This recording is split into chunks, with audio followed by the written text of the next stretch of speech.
Hey guys, Kev here, and I have some Rosecraft blades to show you. So I've been sitting on these for a little while. Apologies to Rosecraft. These are, I believe, modern locking knives, and these are traditional Rosecraft blades. So let's check out the traditionals first, because Rosecraft is actually moving away from the more modern knives. I believe they actually have a sale going on, or they will, or something coming up, where they're clearing out all of their sort of modern folders. So I guess we'll check these out. Probably be their last release in that series. But here is some cool traditionals. This is the Piney River Peanut Blue Bone. So I actually thought that was going to say Pitney Bowes for some reason. I don't know why that was in my head, but Piney River Peanut, and it's in Blue Bone. So this is tiny, and I like very small slip joints. I don't know why. It's just a thing I like. And yeah, this is very cool. So Piney River, is this the same knife? Yes, it's the same knife in a different material. Oh, no wax paper on this one. Interesting. So as always, guys, the Rosecraft blades that I show you are usually available at traditionalpocketknives.com. They are the go-to retailer, in my opinion, for this type of pocket knife, as well as many other pocket knives. But you can use the code LeftyEDC at Traditional Pocket Knives to get 10% off Rosecraft blades there, which is really cool. And I appreciate Rosecraft and Austin over at TPK for giving me that code and sending out the models for me to check out. I know I'm usually behind on them, but I enjoy checking them out. So here we go. We got the Blue Bone. This one's going to be more of a nail nick knife, I think. We have a nice half stop there. That felt really good. Looks cool. Nice drop point blade shape. Very cool, unique pattern in terms of the handle design. Very small. I mean, this is a 3-finger knife for me. I can usually squeeze 4. I mean, I can kind of squeeze the 4th one on, but it's not super comfortable. Feels like a 3-finger knife. D2, of course, which is their go-to, and they're sticking with it, man. So good for them. Holding to their guns. Keep that price point where it is. I get it. Let's check out this walk and talk, because I have a feeling it's going to be nice. Nice half stop. Nice close, yeah. So I can't pinch it personally, but I can nail nick it, and it doesn't feel uncomfortable. I struggle with the nail nick. It is not my preferred method.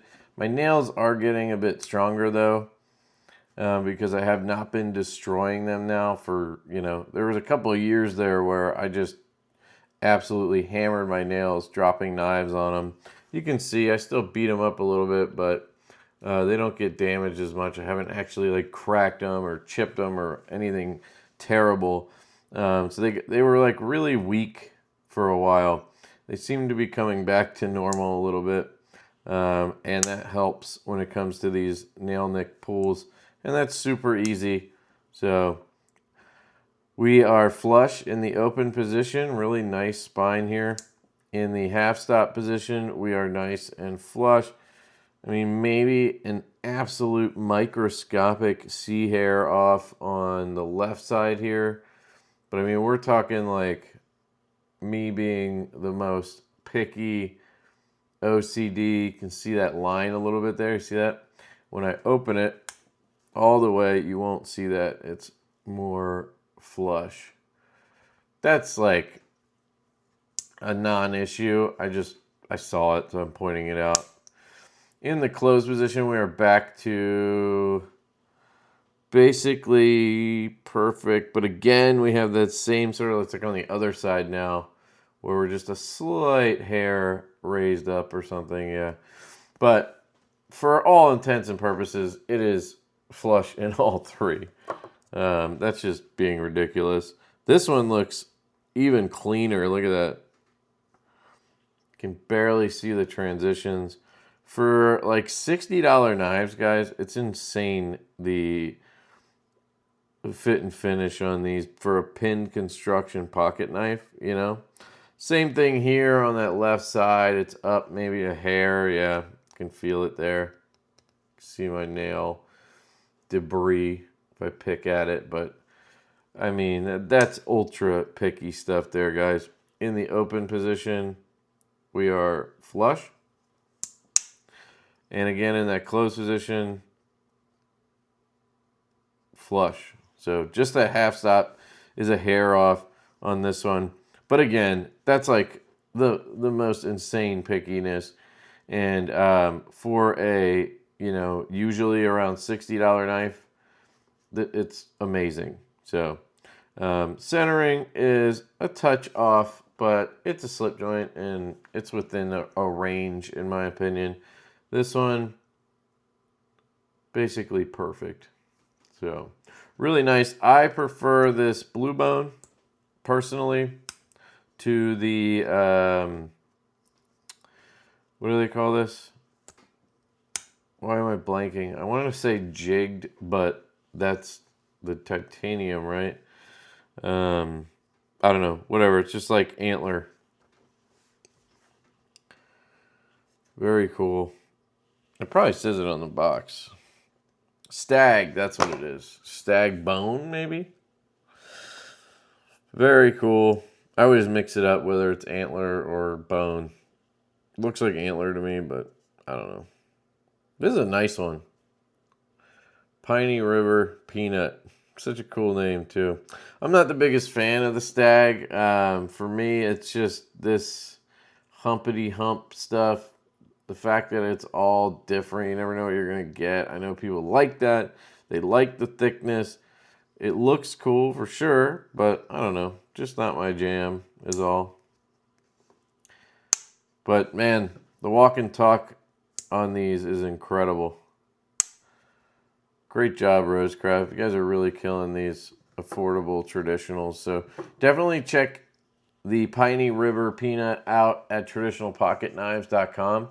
Use that code LeftyEDC10. Now, I don't know if Austin is going to have this knife. It's actually the same knife, just in different versions, I think.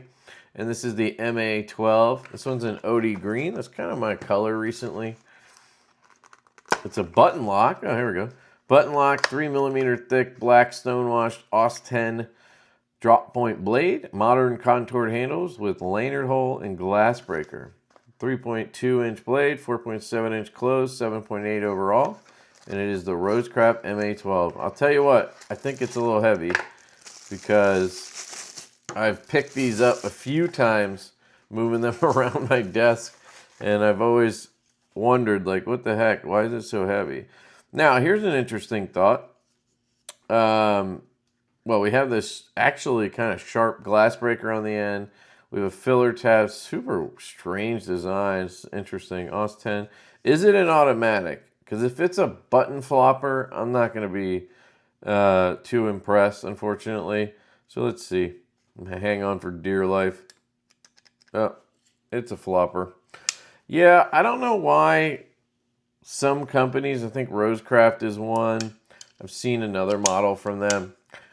They've kind of, I don't know, grouped onto this trend that was around like 4 years ago, 5 years ago, when Civivi tried to make a button lock Elementum and they failed miserably and ended up making a locked button lock that you had to flick out with no deployments. Guys, that was not on purpose. I can tell you right now, nobody at Civivi sat down and said, let's make a button lock Elementum with no flipper tab or whatever, right? They made the button lock and they did it poorly and it ended up somehow being locked closed, I guess. And then they were like, oh, we could try to sell this and make it a thing. And they did. So I got to give them credit. You guys, not all of you, but you know who you are, Larry, Bob, over there, Chris. You guys fell for it and gobbled that bullshit marketing up I remember sitting in my truck. I'll try to pin the video if I can find it. I remember sitting in my truck, unboxing that knife, and just going, what the f is this? It was I mean, pardon my, 1990s kid language, but it's retarded, okay? No flipper tab or thumb studs on a knife that has a button, but it's not an automatic. You go like this. Yeah.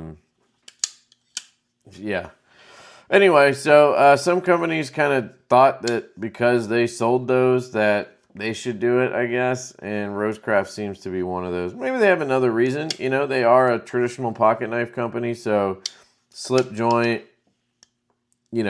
non-locking, but this locks closed. That's why you can't even put a deployment on this, because you can't open it unless you push the button. But maybe some people want that, so maybe they have the market for it. I don't know. I'm just going to shut up about it at this point. But those are my thoughts on the lock. It is a plunge lock. So there's that too that I don't like. But yeah, I mean, other than those things, it actually is, kind of cool to do this. I just don't want that to be my only form of deployment. Some people will say, oh, you can, if you're right-handed, you can push the button a little bit. It'll disengage it, and then you can flick it. So you can go like this and then, try to flick it out. Oh, yeah, it's reverse flick. Nah, not for me. But, I mean, this knife in general is not my style. It's a pretty heavy knife. It's big and fat, and it's not super thick. It's just like a chonker. It's got this glass breaker I don't want anything to do with. Yeah. I mean, I can see why they're not doing modern folders anymore. They're definitely way better at designing traditional knives. They're great at it, in fact. They're some of the best at it, in fact. So I just tell it like it is, guys. I just tell you my opinion like it is. And yeah, clearly you can tell I'm not loving this knife. But hey, this one's got a little stronger spring. It's so weird to say, but I mean, it just feels like it hits harder for some reason. I guess it's not a D10 or anything. That's interesting. It's gotta be like 5 ounces too. Just for a size comparison, I actually think it's a good comparison. I think this is Black Micarta, by the way, if you're into that. A good comparison, I think, is our Growler model. This is the Growler V3, right? Yeah. It has a front flipper. That's kind of, we added a front flipper and a milled clip from the V2, if you're wondering the difference. Some people wanted a front flipper. I wanted to give it a shot, so we're trying it, and it actually worked out pretty good once we figured out what kind of front flipper we needed. We also updated the lock bar access, so now it doesn't have like jimping right here. We added more access, and we put a nice little chamfer here, so it's a lot more comfortable to deploy over and over, or disengage over and over. Detent, at least on the prototypes, is still money. I actually think they were too strong on the V2s, believe it or not. Yeah. So those are the major differences. It'll still come with a wire clip if you prefer that. But anyway, here is a look at them compared. I just thought it was similar in the fact that it's like a tall handle, tall blade. This guy's even bigger and beefier. We do have an XL coming. It's actually going to drop before this. So keep your eyes out for that if you like big knives. 4-inch blade, just a monster. But there you go. Little comparison. This is a slicing machine, but it's maybe a little bit thinner stock, a little bit thinner grind. It's a flat grind, but look how tall the grind is. Starts up here and goes all the way down. This one, the grind starts like halfway. So you're losing a little bit of that, but it's going to be a good slicer, I bet, too. Actually, let's test it out, right? Why not?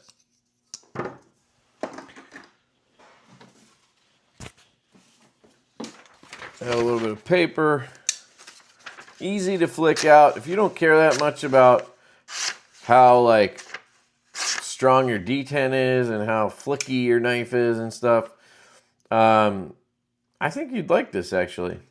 You just give it a little wrist flick, push the button and wrist flick it. And you do the same thing to open it as you do to close it, which is pretty cool. But if you don't care about that stuff, I mean, it is big, but it's comfortable in the hand, flat up here, so you can climb up here. I wish that jimping came out more because I climb up and my finger's up here. But feels sharp. AUS 10 is probably top 2 or 3 of my least favorite knife steels.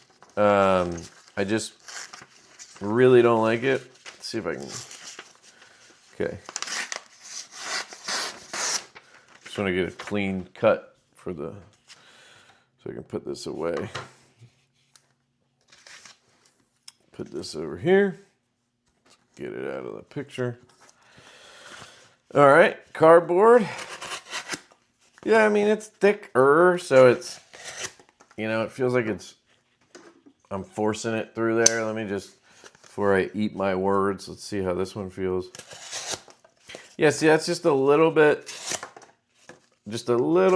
cleaner, a little bit smoother, because you just have a thin blade slicing through this, you know, but it's not like, it's not necessarily night and day. They did a good job on it. But yeah, AUS 10 is not my favorite steel. It's one of my least favorite because it's one of the steels that I've actually noticed poor edge retention on. And like, I'm somebody who cuts cardboard and opens Amazon packages. So if I'm noticing poor edge retention, there's a problem, you know? Now, granted, that was on the Demko Shark Lock knives, the 80-20.5s that they had made over in Taiwan. So this could be made by somebody else. I think it's made in China. So, you know, could be much better heat treat and holds up well. Just telling you my experience. There's one more version here. This one is in a camo pattern. So I guess we're going for the Spyderco market here. It really reminds me of the PM2. Ah, it's funny. Been a long time since I thought about those knives. I mean, I'll tell you, it is kind of fun. You kind of do, like, you know, once you have the knife and you're like, all right, this is the one I'm using, I think you could have fun with it, guys. So, you know, I kind of hated on it, but it's not half bad. And I bet you it's super affordable.